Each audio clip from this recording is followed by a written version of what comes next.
का भइल रे कैसा रोवत थी? अरे का बताइए दादा, जा तनी दवाई लेवे, पेट में बहुत कस दर्द बा। दर्द होती है? का भइल? पता नहीं का भइल, हमरे तो समझम ना होता। खाना पीना खैनी है तब से इतना तेज दर्द होता कि अब इन तक जाता ना। तो चल बैठ दवाई दिया दे। केकर घर का है रे? अरे उनका झूलेलाल के पतो है हो। तो ओकर घर में केहू रहल ना का? ना के हुआ तब्बा ना। तो चल हम ही तो के दवाई दिया देते हैं। चली तनी से दिया दी ना। चल चल चल चल चल चल चल आओ बैठ जल्दी बैठ। डॉक्टर के ले चली कि वैद्य के ले चली रे? अरे बुढ़ऊ तू कहीं लेके जा, चाहे डॉक्टर के लेके जा चाहे वैद्य के लेके जा, लेके चला जल्दी। पैसा ऐसा ले ले है ना? अरे बुढ़ऊ पहले जान बचेबा, पैसा बाद में देखल जाई। ये बात है। हाँ तो चल चल चल चल चल। हाँ जल्दी लेके चला, नहीं तो मर जाई जरा। अरे लेके तो चला था ही। ढेर दुखा था, मन दर्दिया ढेर है। तब बना वहाँ से रोवत गावत आवत चिल्लात है। अच्छा रो मत, हम लेके चलत ना है। तो चला जल्दी लेके, हमरे घरे के उड़ालो तो तोके काहे के ना पड़त। अच्छा ठीक है, तो हम लेके चलत हैं।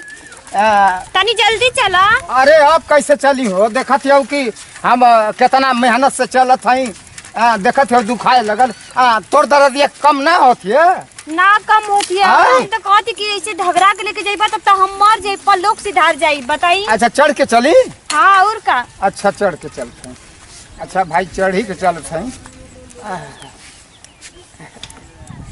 अरे रुका रुका, तू एक काम करे, ढगराई के लेके चलत। हमें तो डर लगा था कि कोई हम गिर न जाए। डर लगत है?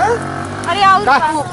चलत तो है हाली हाली हाली चलत। अरे रुका कैसा? पेट में बहुत दर्द होता, तनी रुक छोड़ रहा हूं तक चल। अरे अरे हाँ बहुत दर्द होता। अरे कहाँ करना है? बाय सुना है? आयो दादा, अरे ये तो गजब हो गई हो। गजब हो का हो भाई? अरे तो घर कहाँ बताओ तो? कैसा भैया पकड़त हवा? इनके तू भगावत हबो के हां ऐसे कितने भाग गए हां का प्रभाव पड़ता है देखनी ना। अरे हमारे गांव का हमारे मान मर्यादा इज्जत है कि ना? हम कौनो गलती ना कैली हम भाई। हमारे गलती अरे ना पहले बताओ हमके। अरे भगौला गांव से बाहर कहीं के भगावे में तोहरे हाथ हो। अरे नहीं, मत कर, मार मार के। अरे भैया, मार बुढ़ा। अरे बाप हो। अरे अरे कहां कैले ऐसे? अरे भैया, कहां कैले? अरे बतिया सुनो भैया, बतिया सुनो बा। ले चले कौन बात सुनी? ले चल एफआईआर करवा। एफआईआर करवा। अरे कैसा भैया? थाने पे अरे चला। बतिया सुनो बा। अरे थाने चला वही